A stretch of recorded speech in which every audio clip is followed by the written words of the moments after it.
You're listening to The Human Upgrade with Dave Asprey. You're listening to The Human Upgrade with Dave Asprey. Today, we're going to talk about how to hack your face.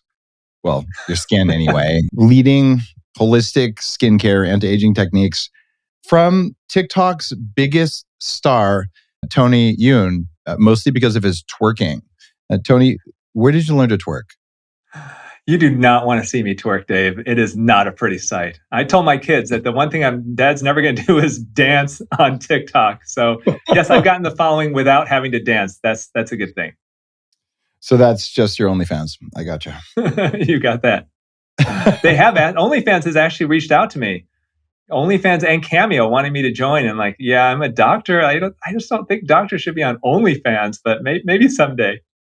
Yeah, OnlyFans wanted to have a channel of just me drinking coffee, wearing white button-down shirts with rolled-up sleeves and veiny arms. I'm like, guys, I'm sorry, I can't do that. But I did Cameo for 2 weeks and thought it was a bad idea. So, it's not my deal. Yeah. If you guys wonder what Cameo is, it's some service that lets you like ask for a little birthday video or something. If you see me in person, I'll record a 10-second video for your friend or your family or whatever. I don't mind at all. But I just don't want to do it at home instead of dinner with my kids. Screw that noise.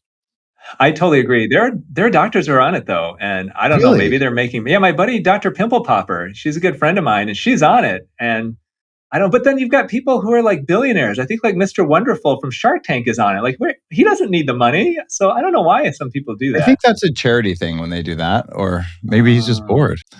So you're known as America's holistic plastic surgeon, but Tony, surgery is not holistic. How dare you? How dare you? Shame on you. I'm channeling a whining 20-year-old tool of the state, if you haven't figured out what I'm talking about. So aside from that, how dare you? For real. Like, okay, honestly, I have no issues with any modification of the human body that you have control over. So I'm not for or against any surgery, as long as it's up to you. But holistic surgery, walk me through what that even means. So how can that be? Well, I'll tell you, Dave, I went through traditional medical training. I did 4 years of medical school. I did 3 years of general surgery residency training, 2 years of plastic surgery residency, and then a year fellowship out in Beverly Hills with a top name plastic surgeon. And I was always taught that to cut is to cure. And the only way to heal is with cold steel. And for many years, I believed that the goal of a surgeon was to bring people to the operating room.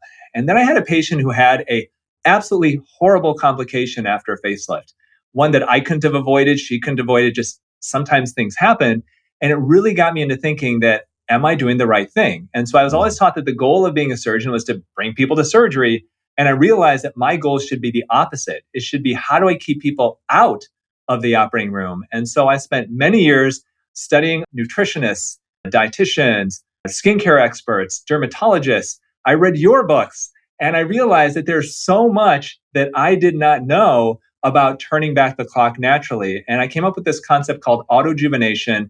And it's, how do you use your body's own regenerative abilities to rejuvenate itself? And it's based off of 5 specific things. It's what you eat, when you eat, supplements, skincare, and non-invasive treatments. And I strongly believe that the vast majority of people, 80 to 90% of people, that if you follow these types of tenets on those 5 things, you can look and feel amazing and not feel like you have to go under the knife or even the needle. It sounds almost like these core biohacking techniques about not eating inflammatory stuff that shreds your skin and your gut, which is made out of skin, and circadian biology. It seems every condition, including how you look, is influenced by that. So it totally is. Yeah. I like it. Skincare is an area where we might actually not agree 100%, given that you're an expert and I'm an unlicensed biohacker. So I'm allowed to say the truth, and you're held to the standard of care, my poor constrained physician friend. Just teasing you. But I worry because some of the medical proceduralists that I know and respect very much, as soon as it comes time for a surgical procedure, they're like, well, let's get out all the sodium lauryl, whatever the hell's, and a lot of endocrine disruptors. But it works so well. But my general rule is, if I can't eat it, I shouldn't put it on my skin. Where do you stand on the natural skincare versus, this has some weird petrochemical that might Yeah. give you a glowing beauty that's actually good for you. So I tell you, Dave, so once again, I trained traditionally. And when I started my practice back in 2004, I did what a lot of plastic surgeons do. I brought in medical grade skincare lines, ones that were basically promoted to us as plastic surgeons that a lot of other plastic surgeons carried. And I sold thousands and thousands and thousands of dollars worth of these products to patients. And I tell you, I saw some really incredible results in their skin. However, for years, while I was selling thousands of dollars of this stuff, I had a secret that I didn't tell anybody. And it was that I could not apply those products to my skin. If I were to apply these products that I was selling to my patients to my own skin, I would break out in hives. I would get redness and irritation and inflammation, and it would make my skin actually look worse. However, when I would see somebody who came into my office and they had terrible sun damage, they, let's say, were farmers, in the rural areas of Michigan, and they had terrible sun damage, and we put them on these products that really would improve the aging of their skin considerably, but I couldn't use them. And so, what did I do? This is when I started realizing, like, hey, all this stuff I was taught, why am I believing it? I started looking into natural skincare. I started reading things from friends of ours like Dr. Trevor Cates, and I started using natural skincare. And I thought, holy crap, I'm using products that I can actually use on my skin that feel great on my skin. However, most of these products, these natural products, didn't really do anything or weren't scientifically proven to actually reverse aging. And so one of the things that I did was I started my own skincare line where I did use active ingredients like retinol, like vitamin C, like kojic acid, but still made them with natural and organic compounds as a way to hopefully kind of bridge that gap. So I think that there's a happy medium there somewhere. I think that there are a lot of natural skincare lines that honestly just don't do anything, but they feel nice on your skin. But there are also a lot of these medical grade lines that really do work. They're scientifically proven, but they're filled with fragrances and chemicals and preservatives that really just in general are not good overall. And so I think you can get a happy medium there somewhere. It's the same way with food and supplements too. And there's some Mhm. supplements, that's great, but you put it in with titanium dioxide and FDNC red number, whatever, to make it look pretty, you ruined it. And a lot of the commercial $500 bottles of skin gunk, you read the label, you go, wow, I'd love to have that peptide, but I would never put that other stuff on because my balls will shrink. It's an endocrine disruptor. It's not okay. So the Venn diagram of companies that are willing to make skincare products that have neutral to beneficial bases instead of harmful, that don't have problematic ingredients, it's very, very small. I And agree. along with good actives, so like you said, Trevor has been on the show several times, good friend, and Trevor Cates.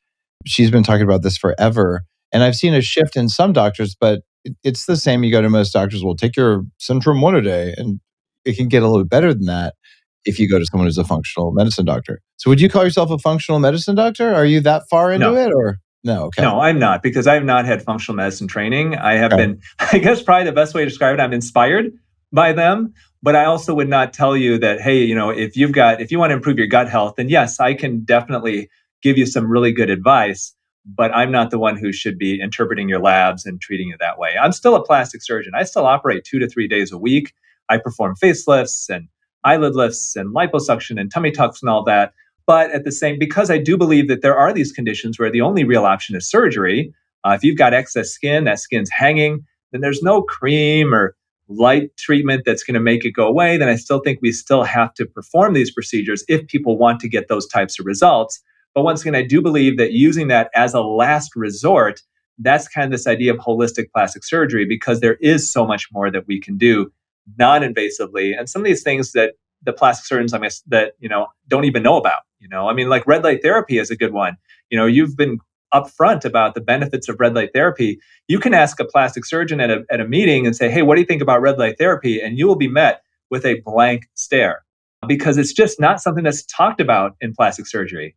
You can heal twice as fast and have less scarring with red light therapy. And I've been talking about this publicly for 11 years now. Like one of the very first red light consumer therapy companies is my company, Yeah. True Light, because I believe in it. And you couldn't buy anything consumer grade 11 years ago. And now you can buy a bunch of crap that doesn't work, which is the downside of rapid progress. And it almost feels like malpractice to say, you know what, this $100 device, which is cheaper than the painkillers you have, could speed your healing dramatically. because it's a device and not a drug, we just don't think to talk about it.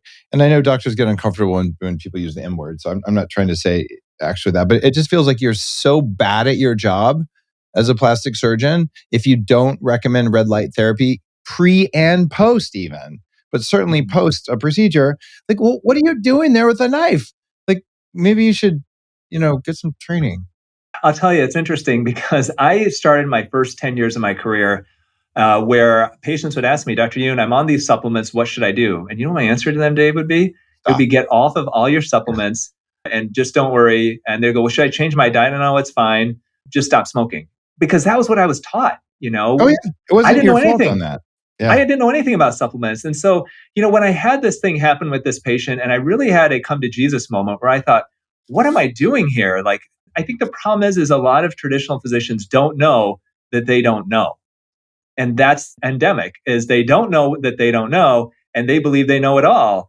And I was in that position for a while, and I finally realized that there is so much out there that I just do not know, and I need to take thousands and thousands of hours. I need to spend $1,000 to figure that out. So I started actually by looking at the different. So as far as like supplements and healing, we were taught nothing about that throughout all my training, and I had some of the best training in the country. And so what I ended up doing is I started looking at research in surgical papers with wound healing and what they Mhm. would give to patients in the ICUs to heal pressure sores and things like that. And then I would look at the holistic books written by people like you and friends of mine, colleagues of mine, and I combined all that into a supplement system that I started putting my patients on. And interestingly enough, I found that patients were healing faster. They were having these benefits that I would have never expected. They tell me, oh, my chronic pain has gotten better after starting these supplements. My hair is getting thicker. They would heal faster. Yeah. And I created this supplement line and this protocol. I wrote it all up, but I did not give it to anybody because I was deathly afraid that some other patient of another surgeon would do this. They would have a complication just because they had surgery and the surgeon would blame me, and now I may be liable for their hematoma or whatever complication. Wow. So the liability thing is a big deal. I hadn't thought of it like that at all. Okay. I Maybe will that's be a why. convenient scapegoat. Oh, what are you taking? What are these supplements? Are they proven? That's why you had that bleeding complication. Mm, That's why you had that blood clot. That's why yeah. you end up in the hospital. It's Dr. Youn's fault. And I'm like, well, I don't want to be responsible. But the interesting thing, Dave, is that now that there are these companies, and I set this up like 8, 9 years ago, and there are companies now creating pre and post op surgical supplementation with the exact same things that I had come up with years ago. They have now figured this type of stuff out. And I'm like, wow, I see them like they have the exact same stuff. It's arginine, it's glutamine. They're getting them on omega 3s afterwards. And it's the same stuff that I had figured out years ago. And so, there's progress there, but it is definitely slow, my friend. It's slow. And I remember I was going in for some kind of a procedure. And the reason I don't remember is, well, I kind of, I'm a biohacker and sometimes I'm doing stem cell this or whatever. And I asked the doctor about some supplement. I truly don't remember which one because it doesn't matter. And he said, well, there's no studies on that, so you shouldn't do it. And I said, I didn't ask if there were studies. I could have found those. I said, do you think it'll make a difference? He goes, well, if there's no studies, you shouldn't do it.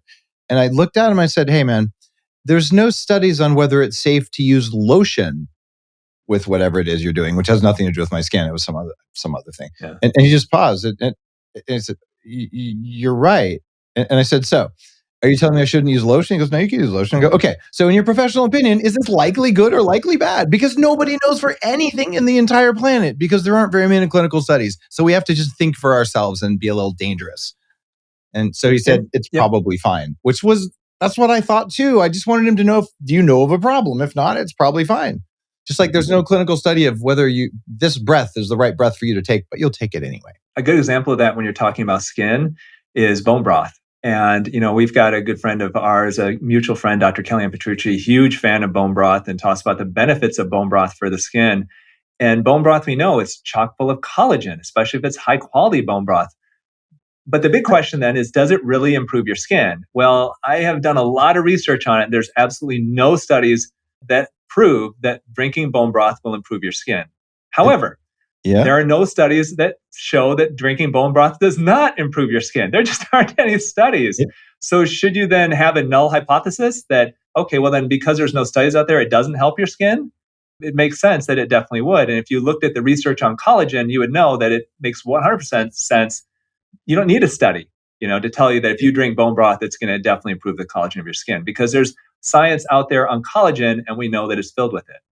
It's kind of funny because, with Bulletproof, I made collagen a very big thing, and, vital proteins followed and all that. The reason I went with collagen peptides instead of bone broth was that I could find studies on collagen peptides, specifically di and tripeptides, on skin health. And these studies had to stand up because when I went to go to Dr. Oz to talk about collagen for the first time on his show, I had to meet for an hour with 3 of his chief scientists and go through all of the studies on collagen before they'd even let me on the show, because that guy's very high integrity. I very much admire Dr. Oz. And so that stuff was real. Bone broth, I never did bone broth protein because I couldn't show that it worked. And I knew what I was getting with collagen peptides.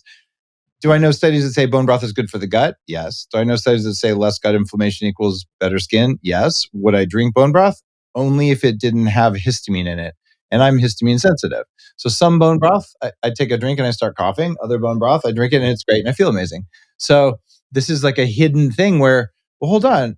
Was that bone broth good for you? What spices are in it? Are you sensitive to some of the spices? Was there MSG in it?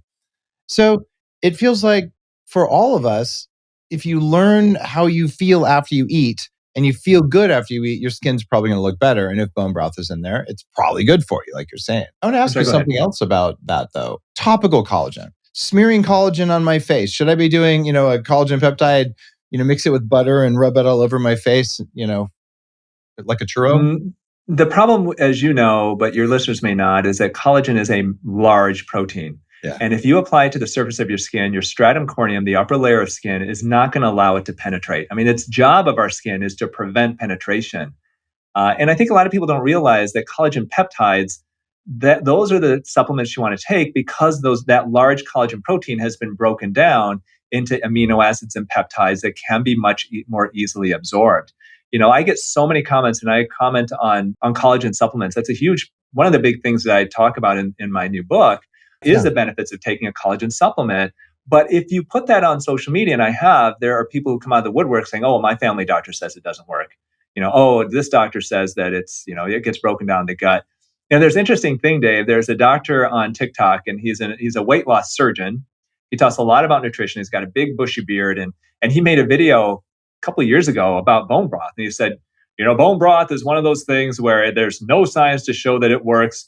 You might as well just eat gelatin. And he showed the Jello gelatin. And I thought, oh gosh. And this is something you obviously would not like.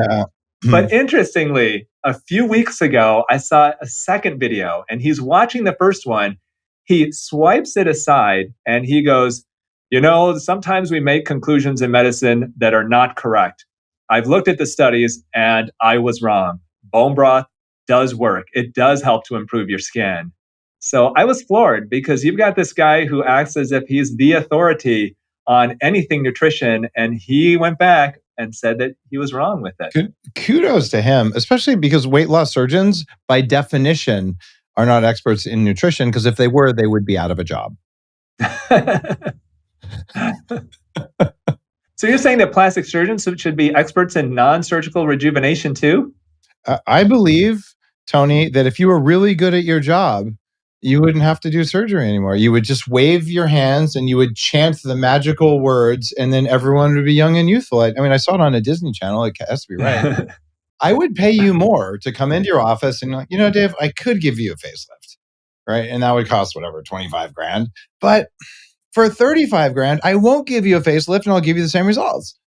And just like Upgrade Labs, my company, you'll get 2% improvement if you spend an hour a day in the gym, or you could spend 5 minutes with me and I'll give you 12% improvement. Mine's more expensive than the gym, and people are lining up to go to Upgrade Labs because they don't have to go through the pain of a surgery. So I like having both options. And I'm curious, I mean, what work should I have done? For you, what would I do? Well, one of the issues that as we get older is, especially when you're very lean like yourself, is we lose volume. And I actually was one of the co-authors of a seminal paper in our plastic surgery literature called the Volumetric Facelift. And it was one of the first articles that explained aging in 3 dimensions. So prior to this article back in 2004, plastic surgeons really looked at aging in two dimensions. It's gravity. Everything gets pulled down. So you get a facelift, you get a neck lift, you get an eyelid lift, you get a breast lift, you get everything is lifted.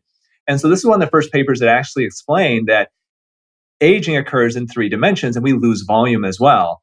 And so that's one of the natural things. We lose volume mainly from the fat, but we also lose some of the muscle and even some of the bony volume of our face. So if I were to recommend anything for you, it would be adding volume. Now you can do it using your own fat, using fat grafting, and that about half the fat that we inject will stay. And interestingly enough, fat is chock full of stem cells. And so a lot of times when we inject fat, we find the skin seems to improve as well. But there are also injectable fillers out there made of hyaluronic acid. If that's going to be something that somebody chooses, I strongly discourage them from using anything other than a hyaluronic acid filler because you have a much higher risk of potentially really dangerous complications. So yeah, that's the one thing I would recommend. If you said, hey, what should I do? I'd say, you know what? As you're getting older, your face is going to get leaner, especially as you're lean yourself. Adding a little bit of volume, not a lot, but a little bit can help to soften things up. And that can take a good 5 years off, potentially, maybe Yeah, more. it's a challenge because I'm about 7% body fat now. I mean, like I have the most, I don't know if it shows in the camera, like just the most ridiculous veins, and like it's kind of crazy. And I know that as I get leaner, I have less volume in the face. So my whole team actually was like, Dave, like this is ridiculous. You're a leader in the longevity field and your lab tests are good, but your face doesn't look great. And I'm kind of like, fuck off. On the other hand, if I'm looking to be a leader in the field of this, so I started taking better care of my face, and I'm doing some non-surgical stuff now that may Yeah. result in shrinkage, but I'm also not opposed to any means necessary. But I don't know that I would particularly want to have a facelift because it seems like scarring and long-term It's a stuff. lot of scarring. And I do a lot of facelifts. I actually did one this morning. And it's for people who have jowling and they have excess loose skin. We do have non-invasive treatments to create skin tightening. I get a treatment called Morpheus 8 under my chin, under in my Yeah. neck area. Every 4 to 6 months, I get that done here in my office. And that uses radio frequency microneedling, where essentially you create trauma by the needles and then you get heating of the deeper skin to cause the collagen to tighten. Maybe a day of downtime, if that. That's something that I think that's really right now, that's the gold standard for non-invasive skin tightening is Morpheus 8. Does it create a lot of scarring from all that heat under the skin? Are you like a burn victim under your skin? So, that's a really good question because that's a huge topic right now. Morpheus 8, the concern that some people have with that and any other type of kind of deep heating of the skin, because the idea really is that it's kind of like a hormesis thing of your skin. If you damage your skin to a certain extent, if you challenge it, if you traumatize it, those collagen fibers of the skin will heal in tighter fashions. And the way I describe it, it's like the logs of a log cabin. When we're younger, the logs, that those collagen fibers are nice and tight and thick and they're strong. And as we get older, they start to fall apart, they start to get loose. If you get any type of an invasive treatment, whether it's a laser using light energy, a chemical peel using an acid, or microneedling, where you make a physical trauma by a poking of a needle, then it damages the collagen. And as the collagen heals, it heals in a tighter fashion. Essentially, you get those logs in that log cabin much tighter. Right. And so that's how all of these work. But just like you said, there are treatments that will go much deeper. Treatments where you take literally, like there's one called Face Tight, another one called Renuvion, where you can actually stick a probe under the surface of the skin to try to heat the Wow. skin from the inside. That's invasive. You can definitely create scar tissue there. And that can get in the way if you're going to have future surgery. It can create scar tissue that can be visible potentially on the surface as well. So Morpheus 8 is nice because the surface treatment, those needles only go in, let's say 0.5 to zero point 0.8 millimeters up to maybe 1 millimeter, maybe two if you're being super aggressive. That's not as deep as where the fat typically is, and you're not going to get scarring there. Got it. I did something called soft wave recently, just because, and I did it actually on Instagram. So I if saw someone that. was like, "Dave, you're Yeah, not with Dr. you're not Woodfield. talking about what you do. Maybe you're not following me enough," is all I could say because I disclosed all the good stuff. But I've actually noticed a difference in tightening on my forehead. Like there was some lifting of the eyebrows, and I Mhm. mean, because I weighed 300 pounds, and I had a Yeah. lot rounder face. Like there's extra skin for sure, but I feel like it made a big difference. But I don't know if it did scarring or not. What's your take on soft wave versus Morpheus? I haven't really used SoftWave, so I can't Yeah. comment too much on it. There's so many devices out there.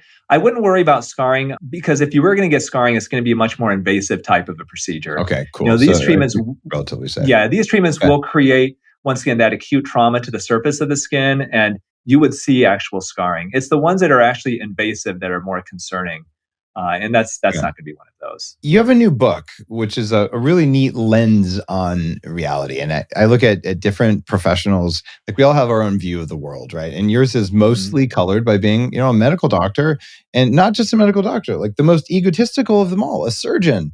You drive a red Corvette, your license plate says boobs. I mean, I saw it. I saw it on TV once. No, but surgeons are well known for like knowing their thing. But your view on reality is really interesting because for 10 years you've been doing this kind of holistic view. So you're like a strange mix of, yeah, I'm a surgeon. Like I can go in, I know what I'm doing, and I'll control the surgical variables, and it's my operating theater, and like all the control stuff that a surgeon has. And you've got like the hippie, hey, let's use wheat germ oil, or what, like it's really fascinating because you're not like Thank you. the antibiotic mechanistic view, but you're also not all that. So your book is quite interesting. And guys, it's called Younger for Life, and of course by Tony Youn, because Younger for Life. I mean, I know Yeah, they saw your wanted book. me to change that, so we have Youn and then Gur for life. But I thought, oh come on, most I people aren't love going to it. get that. You come up with some new concepts in the book that are neat blends of longevity and biohacking, and because of the aesthetics industry, what is the Mhm. broader proper word for a plastic surgeon? It's going to be more of the cosmetic Cosmetic. medicine. They call it more cosmetic medicine now. What's the difference between cosmetic and aesthetic? Yeah, I mean, kind of the same type of thing. It's not really any. It's just different terms. You know, what happens honestly is that plastic surgeons would try, and people try to use the term aesthetic because it sounds fancier than cosmetic, but It it's does have exactly the same thing. AE in it. I mean, it's got to be worth like 2 points on Scrabble.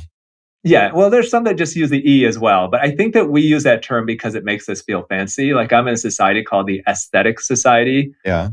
but there's also a Cosmetic Surgery Society, but that's a whole other type of group of doctors. I've got to ask this because, well, I'll tell you in a minute what my love language is. But if you had a society for people who did BBLs, would it be called the Aesthetic Society? You know, the funny thing now is that there are doctors who will call themselves like, there's one guy who calls himself the butt doctor. And Oh my it's, God. I have a friend of mine, Dr. Miami. You may have heard of him. He's a plastic surgeon, made it big on Snapchat. And his name is Michael Salzhauer, really nice guy, kind of goofy on social media. But now, after he made this big name as Dr. Miami, other people are calling themselves Doctor. Like there's Dr. Scottsdale. Like there's, oh, I'm Dr. New York. I'm Dr. Phoenix. It's just kind of silly. And then there's people who call themselves like the butt doctor of Newark and all this type of stuff. There's so Oh much my marketing gosh. in plastic surgery now. It's just going crazy. There is, and my love language is dad jokes. So anytime I get a chance to say aesthetic for the butt doctor, that's a 2 point dad joke, and I'm not backing off on this That's strategy. where the 4-year-old would laugh at that, though. Come on, Exactly. there See, is an audience. There's an audience for that. yep, and there's a lot of people like me who are because of my longevity strategy, my sense of humor regressed faster than my actual biological age. Like a So human Benjamin Button. exactly. Your concept, though, aside from my bad jokes, is autojuvenation. Yeah. Talk to me about what that is. So it's a term that I came up with because I do believe that once again, 80 to 90% of people can really turn back the clock using their body's own regenerative abilities to rejuvenate itself. And it's focusing on the what you eat, when you eat, supplements, skincare, and these non invasive treatments. And really, what I wanted to do is try to make it very simple for people who, let's say, aren't biohackers. I mean, I've got a lot of followers on social media, and my audience is a little different than yours. If I have people who, geez, they drink 6 cans of soda pop a day, they may live in a small rural town in Tennessee and they follow me because they think I'm funny. And like, oh, he'll talk about breast implants and stuff like that. And what I wanted to do is create a book that anybody could read, whether you're a biohacker or whether you're somebody who has never heard the term biohacking, and take these very simple steps to improve your health, but more importantly, in some ways to improve your skin, because I get people who come to see me and you can tell them, hey, if you do these things, you'll improve your health. You'll live longer. You're not going to get emphysema. You're not going to have heart disease. And they don't care. But if I say, hey, if you do this, those wrinkles are going to get better. Now they take attention, and Hmm. what I'm trying to do in some ways is appeal to people's own vanity, sense of vanity, to help improve their health and to live longer. And as you read in the book, a lot of the principles that I recommend are things that you recommend for increasing overall longevity and overall health. But what a lot of people don't realize is those same things, like intermittent fasting, can actually improve your skin, and they're scientifically proven and describable ways of exactly how that can work. And so, yes, I focus mainly on the skin and the idea of autojuvenation. But these are a lot of these tenets that we use are tenets that you can also apply to other parts of your body and health. Three dumbest things that guys do to their face. Okay, one of the dumbest things, let me think. So the first dumbest thing is just using bar soap and water. On your There's face. so many people where guys just don't care. And I tell you, I've done husband-wife facelifts, Dave, and the quality of the skin from the husband and the wife is drastically different. If I do a facelift on a woman who's the same age as her husband, that facelift is going to last literally twice as long, result-wise, as the guy, But she has because of the estrogen. quality of the We don't skin. have estrogen to have soft, fluffy skin for men. So that seems like an But it's the unfair quality comparison. of the collagen in the skin as well. And it's just the Oh, fact that if you take care of your skin is going to be healthier and it's going to be tighter, and that collagen is going to be less denatured and tighter. And the quality of that skin is going to definitely give you the longevity of your result. I have it on good authority that the bar of soap forgets it was by your butt by the time it gets to your face, so it's okay. I suppose you could be moving bacteria from down there to your face too, but that I've not Oh, seen no, any the soap studies on. forgets, so there's no embarrassment or anything like that. I mean, okay. So, no bar soap on your face. By the way, I think I told Trevor, our mutual friend, that one time, and I thought she was gonna come across the table and choke me. It evoked this violent thing, and at the time, I might have kinda done that sometimes, I mean, but what I guy do hasn't? I use proper cleanser and all that crap now, mostly because my Yeah, team yelled at me to make my face look all nice, so I take better care of my skin, and it works. It makes a huge difference, and people are saying, it "Dave, does. you look so much better." I'm like, "Yeah, I got a haircut and I washed my face." So there you go. So the second thing I would say is guys will be too aggressive with their skin. So they scrub their skin too much. You've got acne and they overwash their face. They use alcohol-based toners and astringents. One thing that we have realized is that our skin contains a microbiome just like our gut. And that microbiome, there's trillions of bacteria living on the surface of your skin as well. And we are just learning just how important they are. Are they important as your gut microbiome to your overall health? We don't know. I mean, I'd say probably not, but we don't know. But we do know that that's there. And when we're overly aggressive with skincare, scrubbing our face too much, I know guys who use pumice soap on their face, for God's sakes, then you can really disrupt that microbiome. And those bacteria, like the bacteria in your gut, are super important for keeping that skin nice and healthy. So that would be the second thing I think that guys do that definitely will ruin their skin. Okay, I had a problem with that. I had one of those Clarisonic brushes a while ago, and I have like a patch of rosacea here that I've mostly IPL'd off, just from over. It kind of felt nice to vibrate, brush your like my pores were so smooth and dewy and what I don't know, but I don't use that much anymore. So, so there's over exfoliating, washing with your butt soap, and what's the third one? Third one would be not protecting your skin from skin cancer. Now, this is something I know that, this can be, and we may be differ on sunscreen, you and I may, and that's okay. I'll just tell you where I'm coming from. I'm a board certified plastic surgeon. I have seen people come into my office. They say, "Hey, I've got this little dot on my nose."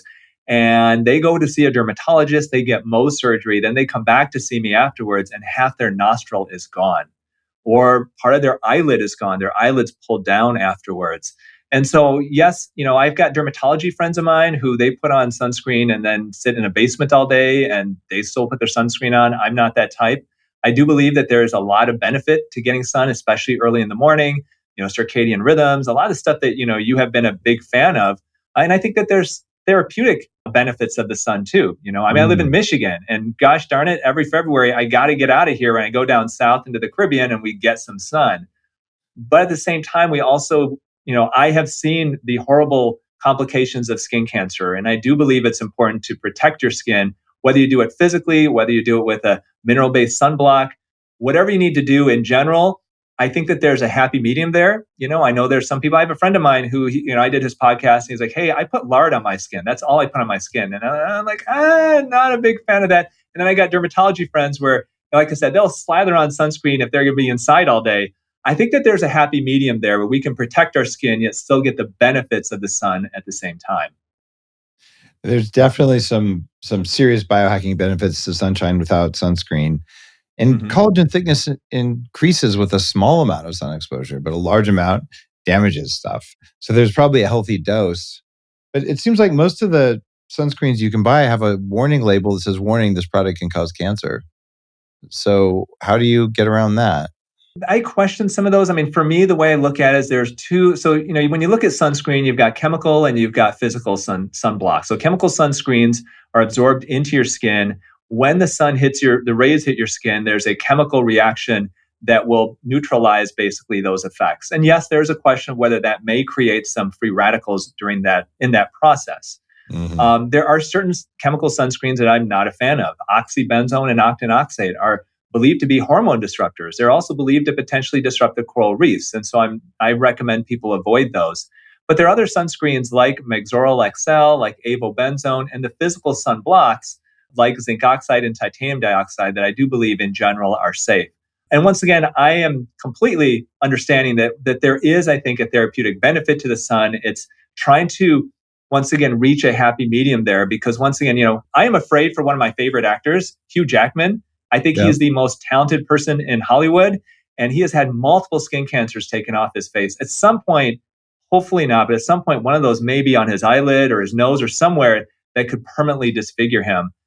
My favorite singer of all time, Jimmy Buffett, recently died from skin cancer. So I'm very well aware of the dangers of it. And I really believe that we have a happy medium there somewhere where you can get the benefit of it, yet not necessarily get the potential harmfulness of it Yeah. too. Sunburns are bad no matter what. That we can all agree Yeah. on. And that's free radicals and inflammation. That will damage your skin from both of those. One of the things I've noticed over the past 12 years, I don't eat any omega-6 fats other than if they're found in beef or something. So nothing canola, nothing soy, nothing safflower, like grapeseed, even avocado oil. Nope, maybe a tablespoon of olive oil on some days. And that means my cell membranes, especially in my skin, are saturated. It's really hard for me to get sunburned. It's like I have natural suntan. Hmm. And this is something that I first noticed actually 15 years ago from cutting omega 6s. And I just found a study, it popped across my desk this morning, not in preparation for this, just randomly. And it was showing that consumption of omega 6 fats inhibits melanocytes, which are the things that give you a tan in response to sun Hmm. exposure. So it feels to me like there's a nutritional component that also makes you more susceptible to the sun, and that people who have healthier cells probably handle sunlight and maybe benefit more than people who, eat corn dogs and live indoors all the time and come out for 20 minutes to get sunburned. So it's very nuanced, which is why I like your book actually, because you're going through and you're making things as simple as you can. What are the three dumbest things that women do to their skin? I think number one, if from what I see, is the exact opposite of what guys do. They overtreat their skin. So I get people who call me or who message me or patients of mine who say, my skin is so inflamed. I'm breaking out and stuff. What should I apply onto my skin to make it better? And the first thing I tell them is, what are you putting? I ask them, what are you putting on your skin? And they give me a list of all these products. And the first thing I tell them is, look, get off of all the products first and go back to the basics. Go back to cleansing, go back to using an antioxidant serum every morning, and then really limiting it to that's all you do in the morning. At night, apply a cleanser. If you want to apply an anti-aging cream like a bakuchiol or retinol, then feel free to do that. But get rid of all this other stuff. Get rid of the fragrances and any of these products that are filled with fragrances. Look at what are the ingredients of these products, because most likely the reason why you're inflamed could be that you're using way too many products on your skin. Yeah. And so that's one of the things I recommend in my book is, hey, look, let's get to the absolute basics. You don't necessarily need certain things like toners. You don't need to apply a moisturizer to your skin. If you've got oily skin, then why are you applying a moisturizer over it? You don't need to. You've got natural moisturizer. And so it's really getting with those basics a lot of times. And then we do that, and then people find that their skin looks better afterwards because they have been actually over treating it and putting on unnecessary products and chemicals and fragrances that will just irritate their skin. Okay, so number one, too many products with too many weird chemicals, and especially fragrances. If you can smell your skincare stuff and it doesn't have actual essential oils in it, then it's probably the wrong stuff. Even essential oils can be irritating to the skin. True. And so there's some people who think, oh, well, they're just essential oils. And I tell them, look, they can be irritating as well.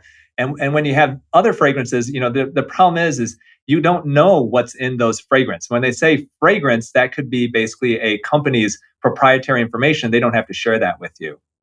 And so that's something just to keep in mind. Ideally, when you're looking at skincare, some people think, well, natural essential oils, let's just put essential oils in the skincare, but that can also be irritating too. So just go fragrance free. That's usually going to be your best bet.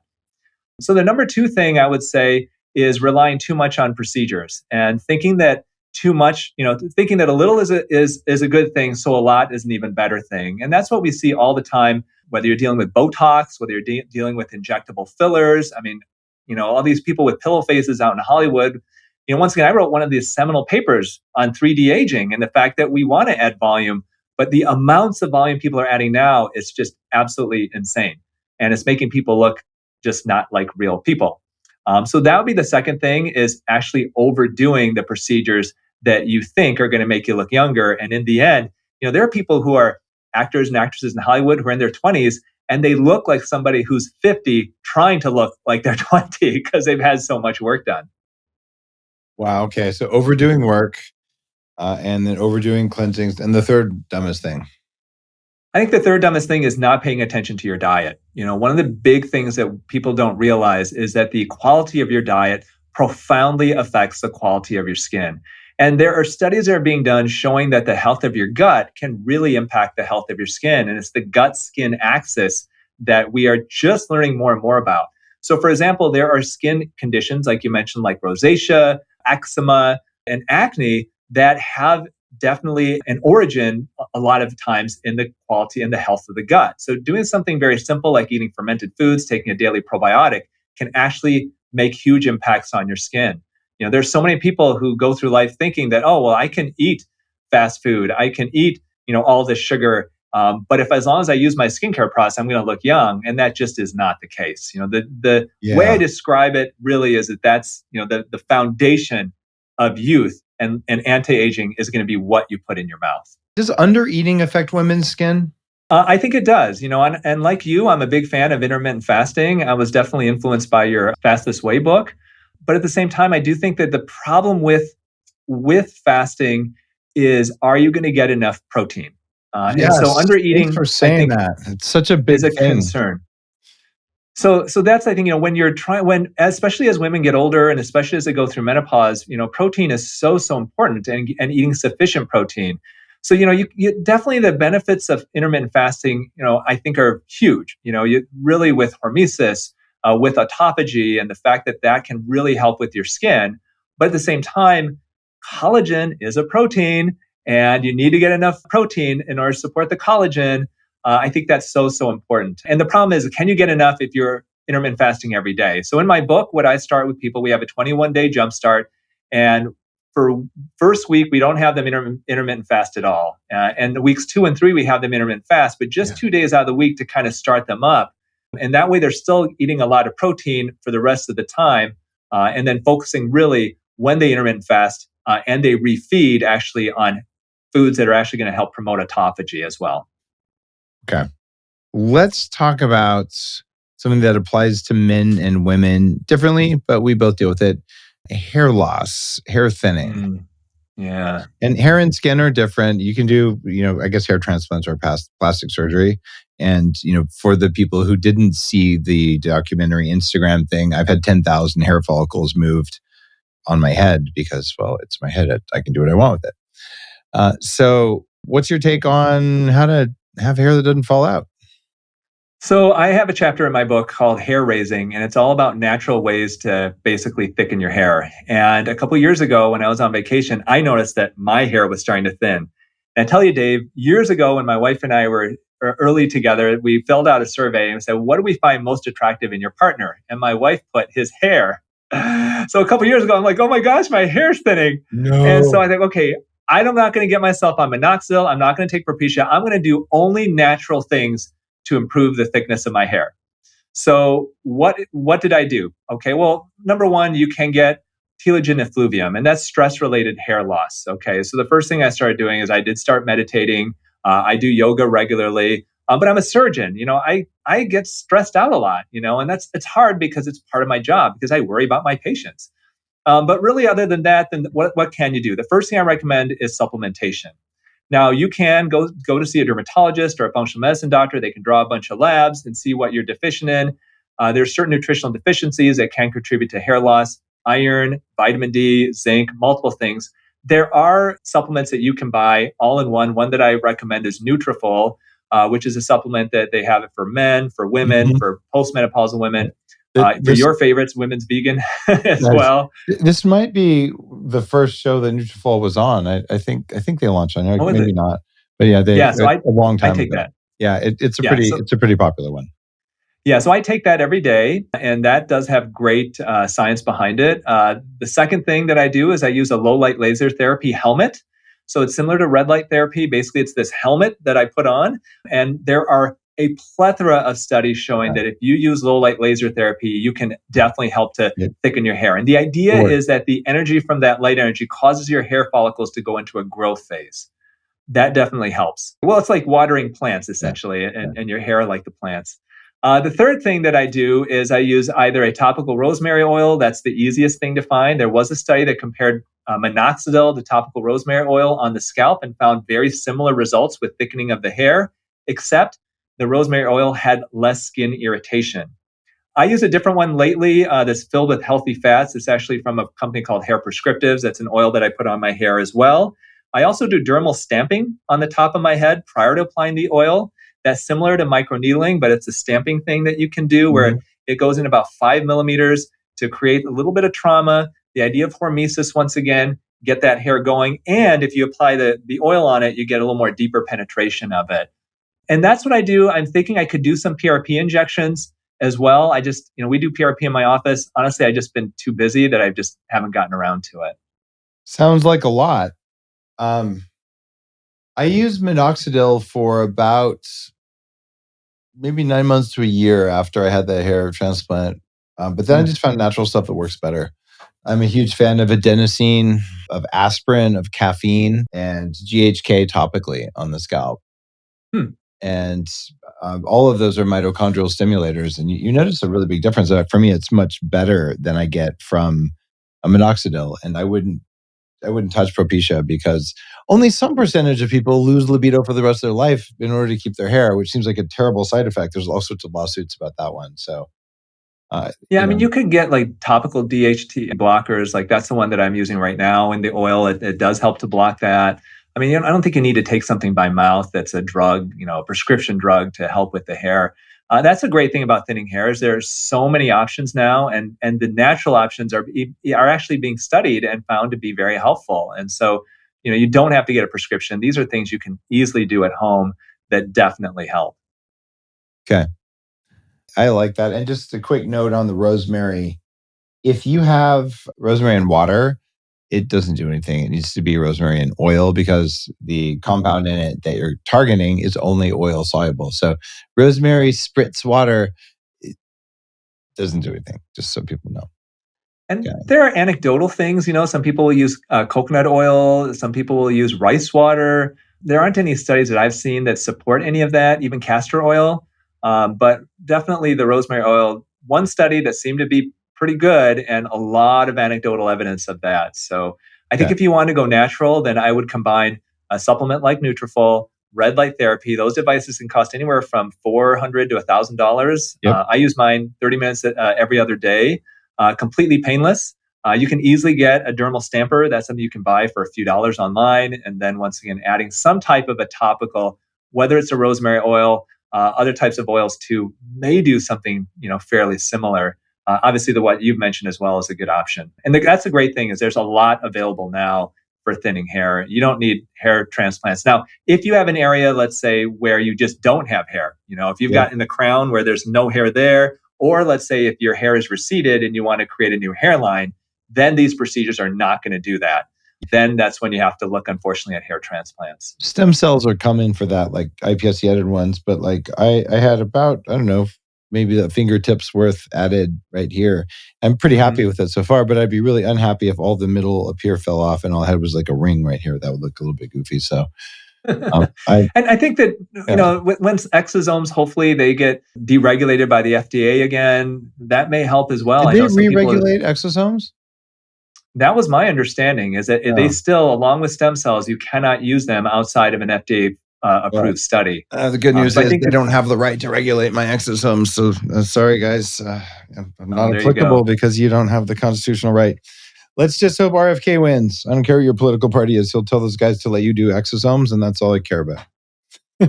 Yeah, I mean, I think in this situation, the FDA is not even looking. I mean, there's such a big difference, as you know, between stem cells and exosomes, and they just kind of clump everything in together, and it's unfortunate, definitely. It's on purpose. I don't know if it's unfortunate. It's what you do when you're working for your employers who are big pharma companies. Hmm. So your book is cool, man, and that was why I wanted Well, to I have you on the appreciate it. show. It's younger for life, feel good and look your best, etc., etc. But you do talk about autojuvenation, which is a part of your title. So if you guys are looking for it, it's Tony Youn, and the book is Younger for Life. Definitely follow him on TikTok or at least Instagram if you don't use TikTok, because, like you said, your stuff is really funny. Thank you. The book is worth reading if you are interested in your skin and you want to have skin and hair that look better and work better without the surgery and with some of the procedures you could do, but you don't have to do them. So this is meant to give you kind of a list, a recipe. Here's how you can take care of those vital parts of your body. And so read it. And I still think you should go outside without sunscreen for 20 minutes. And if you do use sunscreen, it should be a physical barrier like zinc oxide. But I'm not opposed to sunscreen. I'm just opposed to all over sunscreen with chemicals in it all day long because that seems to not work. So we're probably more aligned than not. Probably, man. Uh, Well, I love your information, and you're definitely a guy on the avant-garde of improving the health. And I have learned a lot from you over the years. So I appreciate you sharing my message here. Oh, it's absolutely my pleasure. And I enjoy your content. It's funny. Also, we should do a quick shout out to thank JJ Virgin Oh yeah, because we actually connected in person to remind ourselves to do this podcast at JJ's event. So thanks, JJ. thank you. She's amazing. She really is. Anything that I can answer for you about biohacking before we get you back out on the surgical floor? Well, do you have any secrets that traditional plastic surgeons don't know about to help to improve the appearance of your skin? Anything that you, after going through my book, that you find, hey, try this out, because I'm definitely open. I feel like I present a fairly true integrative approach to plastic surgery, kind of combining both East and West, both alternative and traditional. And I'm always open to new concepts and new ways of thinking, even if it's completely outside of the mainstream. I don't remember seeing it in the nutritional part of the books. Have you looked at topical niacinamide? Niacinamide is something that we do use. I think that's great for dark spots and controlling your melanin. And there's a lot of other things that people are using it for, but that's what we use it for specifically when you're looking at topical.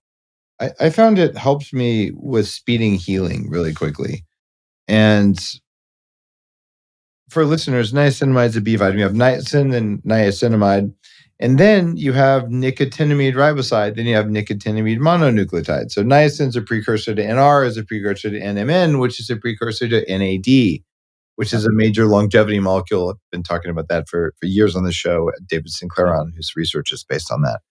So it seems like in the skin, that's a good thing to do on an occasional basis. Yeah, we Is know that that's niacin helps niacinamide. to open up blood vessels. It increases circulation. And so this may have something to do with it. That definitely, by increasing circulation, you can get more of those healing cells into an area, and that may help to cause wounds to heal faster and all that. So that definitely sounds like that makes sense. The other thing I'm doing that I want to get your take on is I've got a machine here at the house, the community doctor's offices, that uses radial shock waves. Hmm. And I'm experimenting on using that on my face for skin tightening. So if I look all like completely like a zombie, like my face is falling off, my experiment failed. If my face sticks on, then it worked. But have you ever looked into those? So I have tried shockwave therapy for other things like cellulite, and Yep. that seems to help improve it. I think that there is a benefit to the physical stimulation that the shockwave therapy creates. You may also get an increase in vascularity or blood supply to an area like that. So I think what we're looking at, it's the whole concept of hormesis, and I'm sure David Sinclair talked about that. People talk about it with cold plunges, people talk about it with other longevity types of things, but really that's the basis of a lot of what we do in cosmetic medicine too. It's hormesis, it's creating this controlled trauma, this controlled, even acute inflammation, and your body can really benefit from it. And so that's what a lot of our procedures are based off of. Like I mentioned earlier, chemical peels using acids, lasers using light energy. All of this is creating that controlled trauma. It's the same thing with exercise. You break that muscle down and it comes back even better. And so I think really putting your body under a little bit of stress, it's possible that's kind of the idea behind shockwave therapy. You're shocking, you're damaging those cells, but not to the Yeah. point where you damage them. It's like when we do microneedling. If you make that needle go too far deep, you can get a scar Hmm. from it. But if you make it go just deep enough, you can get good rejuvenation. It's the control of it and making sure whoever does these types of procedures on you, that they're a true expert and they know what they're doing. Well, that would be me. I'm a true expert because I just got the machine and I can hold it up against my face like the best of them because that's what I'm doing. So There you go. that may end well. And no, I'm not an expert, but I did have 10 minutes of phone instruction. But I'm willing to experiment, and we'll see. We'll see how that works. But I think there's something to be said there for it.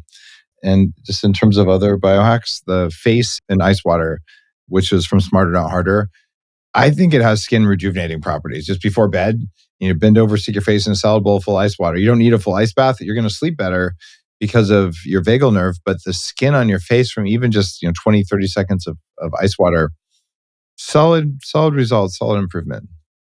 Yeah, I think that's a nice simple biohack. There are so many things that you can do naturally to improve your skin. You don't have to do a 12 step skincare routine. Start with the food that you eat and then try some of these other little things. And we talk a lot about those in the book as well. Nice. Guys, you should pick up Tony Youn's book if you want to know more about how to make your skin look better. I will tell you something, having done it, having a body that gets younger and younger and younger, and frankly, like more and more like stupidly lean and veiny, like this is completely unprecedented in my entire life. Like I don't even You better understand watch it. out for paper cuts, man. You're going to bleed out. I've had, I think it would be smarter to be a little bit heavier from a longevity perspective to have like another 5 pounds of extra calories. I'd have to eat stuff that doesn't feel as good. Like I've got my diet so dialed in, I just feel great all the time, never hungry. But I mean, a lot more carbs, and it doesn't like now that my metabolism is truly working, I could Mm, have 500 grams of rice a day and I wouldn't gain weight. It's ridiculous. mm.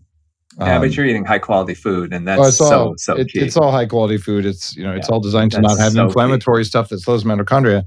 But Yeah. from that perspective, longevity wise, I should probably have some of that fat on there. My face would look a little bit fluffier, but I really like how I feel right now. And I'm never hungry. I'm not starving myself. I eat. All my friends are like, you're eating how much steak? I'm like, I eat all the steak I want. But we shall see. I'm getting some more labs drawn to see whether what I'm doing is as good as I think it is, and I think I got it cracked. So I'll share some more with you when the time comes. Well, if it doesn't work for you, come on over. We'll throw a little fat in the cheeks. Oh, you're gonna have to find fat on me to put in there. I know that's a problem. You Uh, can't use somebody else's. Too bad. I have some chubby friends who'd be happy to donate. You must have some in your rear end. That's the place we go for guys when there's just nothing else. You go Yeah, to the there's rear end. probably That's the some back there. last place, man. If not, I'll just eat some Impossible burgers for 4 days. All the estrogen will just There you flood go. my butt, and then I'll have lots of fat back Yeah, there. What do you think? yeah, we'll pull it out then. All right. Thank you so much. I love your humor Thank you, on my TikTok, friend. guys. At a minimum, follow Tony because he's worth it. He's just hilarious. And occasionally, I leave rude comments on his wall as well. So It's all fun. Thank you so much. You're listening to The Human Upgrade with Dave Asprey.